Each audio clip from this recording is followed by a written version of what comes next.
A pior dor do mundo. Nossos repórteres conversam com um paciente que tem a mesma doença que levou jovem mineira a pensar em fazer eutanásia na Suíça.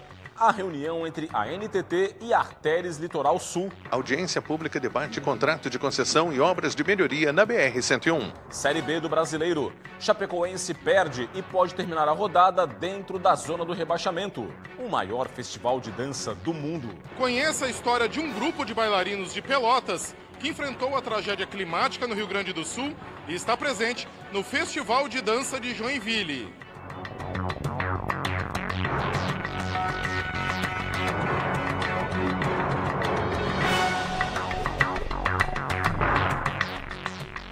Olá, uma boa noite para você. O Band Cidade de hoje começa com uma reportagem especial. Ganhou destaque em todo o país o caso de uma jovem diagnosticada com a chamada neuralgia do trigêmeo. O relato dela é de que a doença provoca a pior dor do mundo. Ela chegou a pensar até em fazer eutanásia. Só que essa jovem mineira não é a única paciente, a única pessoa com essa doença. A repórter Thaisa Kisiel conversou com uma paciente aqui de Florianópolis que contou como é conviver com essa neuralgia e também com especialistas para entender o que provoca essa doença e como fazer o tratamento. Acompanhe agora comigo.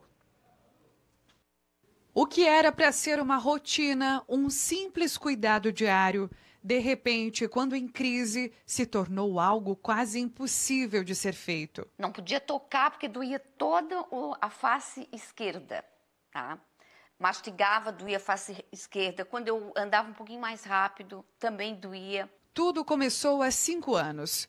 Dona Maria Ermita se preparava para uma viagem quando as fortes dores no rosto surgiram pela primeira vez. É a mesma coisa que tu pegar assim, ó, uma agulha, colocar num nervo e ficar ali parado. Com essa dor que eu não podia tocar. Me limitei assim a simples movimentos como lavar meu rosto, secar, passar um creme. E daí o médico me falou o seguinte, que para eu não me preocupar pelos meus sintomas, né, relatados a ele, para eu não me preocupar e ir a um otorrino quando eu voltasse. Depois de uma série de exames, o diagnóstico: neuralgia do trigêmeo.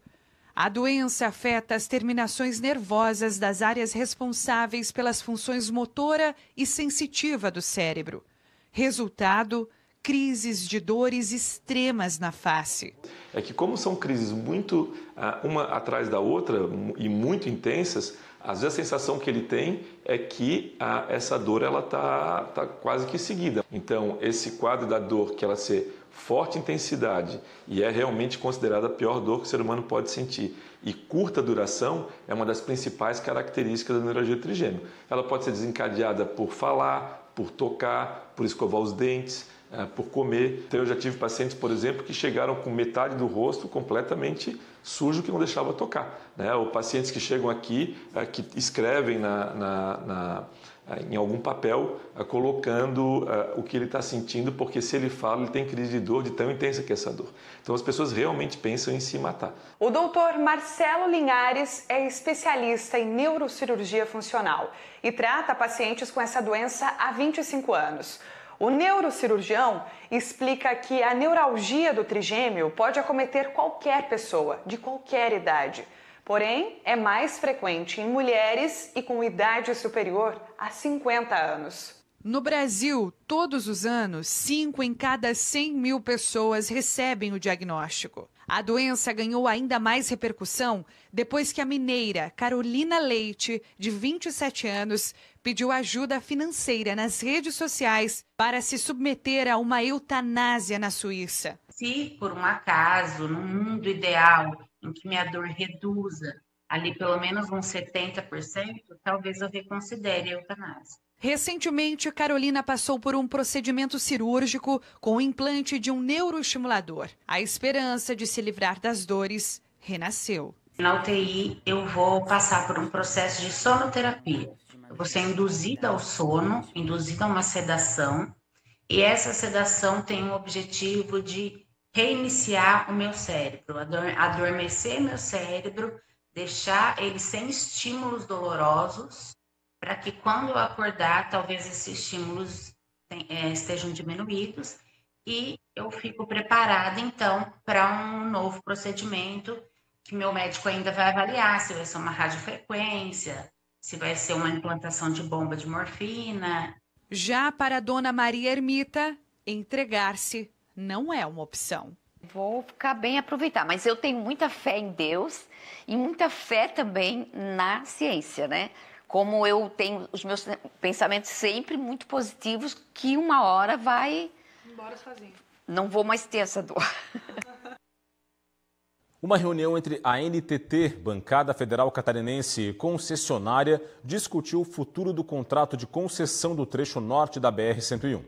É o principal corredor norte-sul de Santa Catarina e com pontos de engarrafamentos diários. Grande Florianópolis, Litoral Norte. Essa é a realidade do trecho norte da BR-101, tema de uma audiência pública proposta pela Frente Parlamentar Catarinense. A reunião tratou de assuntos relacionados à renovação do contrato de concessão da rodovia, além da execução de obras que possam melhorar a mobilidade na BR-101. Se faça a otimização, a repactuação desse contrato para incluir obras que ainda não foram incluídas no atual contrato.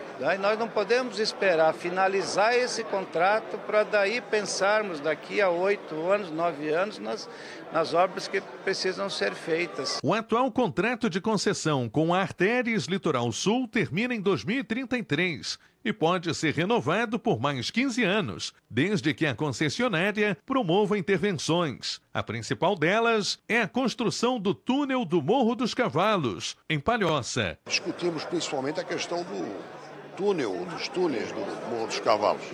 Então, as prioridades são apresentadas a nós. O que nós temos é que transformá-las num cronograma responsável de obras que venham a ser executadas nos próximos 15 anos após o encerramento do contrato, que será em 2033.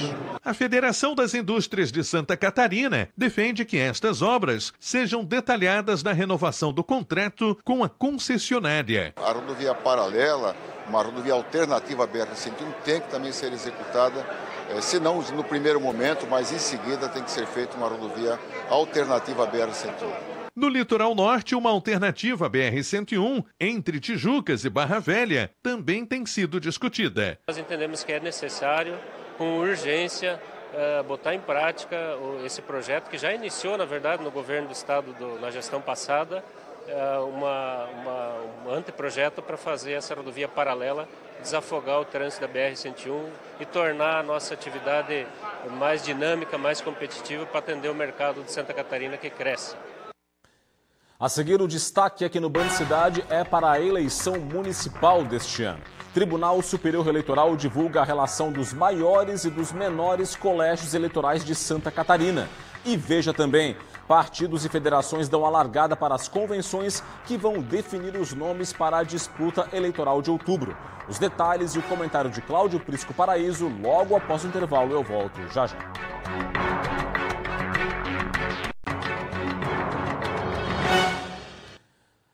De volta com o Band Cidade, 2024 é ano de eleição municipal e os partidos e federações partidárias têm se movimentado para as convenções que vão apontar os candidatos a prefeito e também os nomes que vão disputar as cadeiras nas câmaras de vereadores.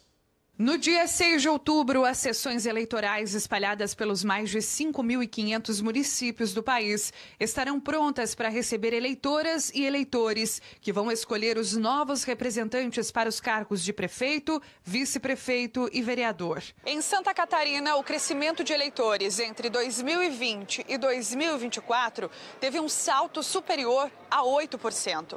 Segundo o Tribunal Superior Eleitoral, o número de pessoas que vão às urnas neste ano no estado catarinense subiu de 5.205.000 para mais de 5.640.000 eleitores. O Maxwell é um deles. Está pronto para votar. Só aguarda as definições para escolher de vez os candidatos. Eu estou analisando, né? Porque nós vamos ter agora o pessoal que vai fazer a campanha, né? E vão trazer para nós projetos. Então tem que analisar os projetos, né? O Maxwell e os outros milhões de eleitores poderão analisar de vez os candidatos após as convenções partidárias, que começam neste sábado e seguem até o dia 5 de agosto. Estes encontros são o momento em que as siglas confirmam oficialmente os candidatos para as eleições. Vão deliberar sobre o seu time, sobre o conjunto de candidatos, se eles vão apoiar determinado partido, ou seja, se eles vão se coligar a outro partido para prefeito, ou se eles vão lançar candidato próprio a prefeito. Este ano ainda tem a novidade com relação ao registro de candidaturas para o cargo de vereador, além do cumprimento da cota de gênero. Nas eleições de 2020, os partidos podiam registrar para vereador 150% das vagas. Então, esse partido que antes registrava 15, vai registrar 10 mais 1, vai registrar 11 candidatos. Para a escolha do seu time, o partido tem que observar primeiro o limite de vagas e depois o percentual de cota de gênero, que é 70% para um gênero, 30% para outro. E nesta quinta-feira, o Tribunal Superior Eleitoral divulgou o total de eleitores catarinenses aptos a votar no pleito de outubro. Aqui no telão, as principais informações, vamos a elas. Primeiro, os dados totais do estado, como você viu com a Thaisa Kisiel, Santa Catarina tem 5.640.659 eleitores aptos a votar na eleição municipal deste ano, aumento de 8,1% em relação ao número que estava apto na última eleição municipal em 2020. Seguindo aí a tendência histórica nacional, as mulheres são a maior parcela do eleitorado catarinense, 52%. Os homens são 48%. 1.036 pessoas, está aqui na tela, 1.036 são transgêneros, travestis e transexuais, e essas pessoas vão usar o nome social com o qual querem ser identificadas. Agora, os maiores colégios eleitorais do estado. Lembrando que colégio eleitoral é o total de eleitores de um município. Em Santa Catarina, Joinville é o maior colégio eleitoral, 434.821 eleitores. Seguido pela capital, Florianópolis, 410.812 e por Blumenau, 265.491. Essas três cidades são as únicas aqui no estado onde pode haver segundo turno, porque são as três cidades com mais de 200 mil eleitores. Depois, pela ordem, ainda vem São José, com um pouco mais de 191 mil eleitores, e Itajaí, com um pouco mais de 174.500 eleitores. Agora, os menores colégios eleitorais, as cidades com o menor número de eleitores. Estão aqui: Santiago do Sul, 1.540, Presidente Castelo Branco, 1.655, depois Jardinópolis, 1.723, Flor do Sertão, 1.731 e São Miguel da Boa Vista, com 1.752. E a eleição municipal deste ano é o tema do comentário de hoje de Cláudio Prisco Paraíso aqui no Band Cidade. Olá, Prisco, boa noite. Boa noite, Rodrigo. Na sexta-feira passada, falamos aqui que o MDB ganhou um impulso com a interinidade de Mauro de Nadal à frente do governo do estado. E nessa semana tivemos a transferência do comando partidário. Carlos Chiodini à esquerda para Valdir Cobalcini, ambos deputado federal. Cobalcini, aliás, Chiodini, que deu uma renovada no partido nesse último ano e meio e vai concorrer à prefeitura de Itajaí pelo MDB, evidentemente. Cobalcini assume o pulso partidário e já começa a se movimentar. Tivemos aqui, na segunda imagem, um evento do MDB. E ali à esquerda, Topázio Silveira Neto. Sim, o MDB o apoia. Ontem até esqueci de nominar o MDB. Além do Republicanos, do Podemos, do Novo, do PL e do seu PSD, tem o MDB. E com um detalhe, o presidente da Câmara, João Cobalcini, jovem e liderança promissora, ele é filho de Valdir Cobalcini. Ou seja, todos mobilizados pela reeleição de Topázio. Tipo, Topázio é o futuro. Jean, Loureiro, Dário Berger, Angela Mi, passado. Essa é a estratégia e o discurso de campanha. Só que Cobalcini está querendo avançar. Em Joinville, que já cedeu pelo MDB 2 governadores, Pedro Ivo Campos e Luiz Henrique da Silveira, Cobalcini conversou com o deputado estadual, vamos lá, Fernando Krilling, aqui com Udo Deller. Aliás, foi o candidato de Udo em 2020, quando Udo completou 8 anos como prefeito de Joinville. Mas Krilling não chegou no segundo turno. E agora estava resistindo em participar do pleito. Depois da conversa com Cobalcini, está avaliando o cenário. Seria o MDB com um candidato próprio na maior cidade catarinense. Vamos lá? Em Blumenau, nós temos aqui Jorginho Melo, Mário Hildebrand e o deputado estadual Egídio Ferrari, que foi para o PL e vai ser candidato em dobradinha com Maria Regina, do PSDB. O MDB, aqui em Blumenau, apoia essa chapa liderada pelo PL. Próximo telão. Em Chapecó, temos aqui o ex-prefeito Luciano Buligol e o suplente deputado Cleiton Fossá. Em Chapecó, existe a possibilidade do PL retribuir o apoio ao MDB, indicando o vice de um desses dois. Ou seja, é o PL do governador e o MDB começando a se ajustar já nas eleições municipais, de olho numa composição na majoritária de 26 na reeleição, tentativa de recondução de Jorginho Melo. E depois nós temos, para fechar, Jaraguá do Sul, que hoje é a única cidade dentre as 12 maiores do estado pilotada pelo MDB.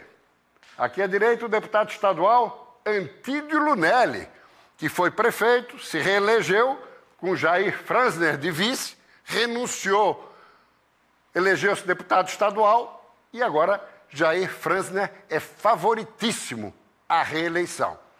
Antídio Lunelli aprecia e avalia um convite de Jorginho Melo para assumir a Secretaria da Agricultura. É com você, Rodrigo.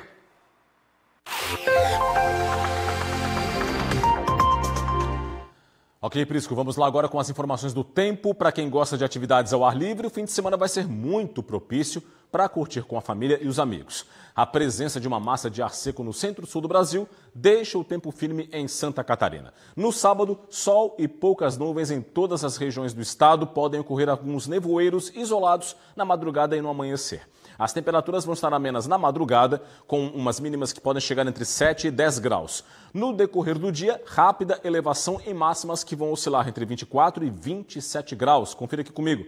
Em Florianópolis, mínima de 14, máxima de 20 graus. Joinville, mínima de 13, máxima de 21. Blumenau, variação entre 12 e 23 graus. Mais uma tela agora com informações do tempo. Criciúma, mínima de 12, máxima de 22 graus. Em Lages, na Serra, variação entre 8 e 19, muita amplitude térmica. E Chapecó, mínima de 12, máxima de 23 graus. No domingo, o cenário não vai se alterar. Nevoeiros isolados na madrugada e início da manhã. E aí um tempo firme, ensolarado e seco em todas as regiões do estado no decorrer do dia. O comportamento das temperaturas também não vai se alterar. Vamos conferir aqui comigo no telão as mínimas e as máximas para o domingo. Em Florianópolis, mínima de 13, máxima de 19 graus. Jaraguá do Sul, no norte catarinense, mínima de 12, máxima de 21. Itajaí, litoral norte, mínima de 12, máxima de 21 graus também. Viramos a página, mais detalhes, sul do estado, Tubarão, mínima de 11, máxima de 22. Serra Catarinense, São Joaquim, mínima de 7, máxima de 18, céu claro e sol. Videira, no oeste do estado, mínima de 8 e máxima de 24 graus. A seguir, a história emocionante de um grupo de bailarinos de Pelotas que superou a tragédia climática no Rio Grande do Sul e está presente no Festival de Dança de Joinville. Daqui a pouco a reportagem completa. E no esporte, os detalhes da rodada deste fim de semana do Campeonato Brasileiro. É só um instante, eu volto já já.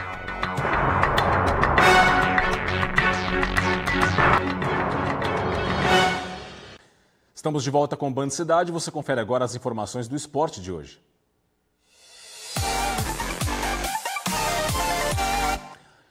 Série A do Campeonato Brasileiro, Criciúma abre a 18ª rodada neste sábado em Brasília contra o Flamengo. Para este duelo, o técnico Cláudio Tencati não vai poder contar com o meia Mateuzinho, com lesão na posterior da coxa direita. Por outro lado, o lateral direito Jonathan está recuperado de lesão e viajou com a delegação para encarar o time carioca. O Criciúma é o 14º colocado da Série A, com 17 pontos somados em 15 partidas disputadas. O Tigre precisa da vitória para não terminar a rodada ainda mais próximo da zona do rebaixamento. Flamengo e Criciúma se enfrentam neste sábado às 4 horas da tarde no estádio Mané Garrincha, em Brasília. Agora a Série B. Pela 16ª rodada, a Chapecoense perdeu para o Novo Horizontino e pode terminar a rodada na zona do rebaixamento. No estádio Jorge Ismael de Biasi, no interior paulista, o único gol da partida foi marcado ainda no primeiro tempo. Fabrício Daniel errou o chute da entrada da área, só que a finalização virou um passe para Rodolfo, que chutou de bico para fazer o gol da vitória dos donos da casa. Final em Novo Horizonte, Novo Horizontino 1, Chapecoense, provisoriamente na 16ª posição da Série B, com 18 pontos somados, 0. Na próxima rodada, o time catarinense enfrenta o Sport, nesta terça-feira, às 7 horas da noite, na Arena Condá, em Chapecó. Pela sequência da 16ª rodada, o Avaí está em campo neste momento no estádio da Ressacada aqui na capital. O time catarinense enfrenta o Ceará em jogo que começou agora há pouco, às 7 horas da noite. Partida está no primeiro tempo, placar aponta 0 para o Avaí, 0 para a equipe do Ceará. Lembrando que o Avaí não vence há 5 partidas e está fora do G4 da competição neste momento. Já o Brusque tem um duelo neste domingo contra o Botafogo em Ribeirão Preto, interior de São Paulo. Para o duelo contra os paulistas, o técnico Luizinho Vieira vai ter o desfalque do lateral esquerdo Alex Juan. Para a vaga, o treinador pode ter o retorno de Luiz Henrique. Dentinho, expulso no empate contra a Chapecoense na rodada anterior, cumpre suspensão automática. Marcos Serrato também está suspenso, só que pelo 3º cartão amarelo. O atacante Guilherme Queiroz, em trabalho de transição após ter se lesionado, também fica de fora da partida. O Brusque está no Z4 da Série B. É o 18º colocado com 14 pontos somados. O time precisa vencer para manter viva a luta para deixar a zona do rebaixamento. Botafogo de Ribeirão Preto e Brusque se enfrentam neste domingo, às 6h30 da tarde, no estádio Santa Cruz, no interior de São Paulo. Agora a Série C. Pela 14ª rodada da primeira fase, o Figueirense encara o Tombense em Minas Gerais. Para o confronto deste sábado em Tombos, interior de Minas Gerais, o técnico João Bursi vai ter um retorno importante à equipe. O atacante Alisson, um dos destaques do time, volta a ficar à disposição após mais de um mês afastado devido a uma entorse no tornozelo. Outros 2 retornos são os dos atacantes Guilherme Pato e Juan Levine, que cumpriram suspensão pelo 3º cartão amarelo. O time catarinense vem de goleada sofrida para o Náutico por 4-0 e não vence há 3 jogos na Série C. Para agravar a situação, o time começa a rodada fora do G8. O Figueirense é o 9º colocado com 18 pontos. Tombense e Figueirense se enfrentam no estádio Antônio Guimarães de Almeida, neste sábado, às 7h30 da noite. E a cobertura completa do esporte no fim de semana você confere na segunda-feira, 12h30, com o meu amigo João Paulo Cardoso no Jogo Aberto SC. Não perca! O assunto agora é o Festival de Dança de Joinville. Centenas de bailarinos batalharam muito para estar nos palcos do maior evento do gênero em todo o mundo. Mas hoje o repórter William Tenório vai mostrar para você a história de um grupo de dançarinos de Pelotas que enfrentou a tragédia climática no Rio Grande do Sul e fez bonito no festival. Acompanhe. Participar do maior festival de dança do mundo é desejo de todo bailarino. Para estar nesses palcos, muitas vezes, os bailarinos encaram uma série de desafios. Mas para 2 grupos de Pelotas, o grande desafio foi enfrentar uma das maiores catástrofes climáticas já registradas no Rio Grande do Sul. A confirmação de que os grupos estavam aprovados para participarem do Festival de Dança de Joinville ocorreu na semana em que os gaúchos foram atingidos pela tragédia. Todo o planejamento de meses teve que ser alterado, principalmente por questões logísticas e financeiras. Chegamos a pensar que não ia dar, inclusive porque pontos da cidade foram atingidos e pessoas não podiam chegar para os ensaios.